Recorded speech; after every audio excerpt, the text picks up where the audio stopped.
Panas yan. Enforceable with these provisions in the sense that it defines precisely for legal and administrative purposes administrative control and supervision that will work primarily in business time. Yes. Do you feel that there is a need for legislative or constitutional interventions that will make this issue to end?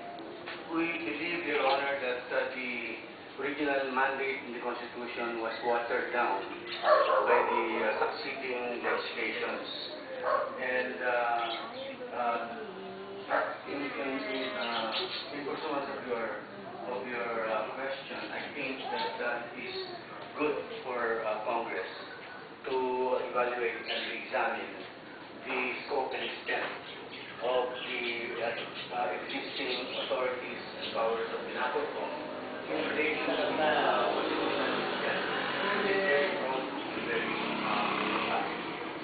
Thank you. I'm glad to hear that because we could be expecting a profound position. Para we can draft the necessary legislative interventions. Now, Mr. Chairman, let me go to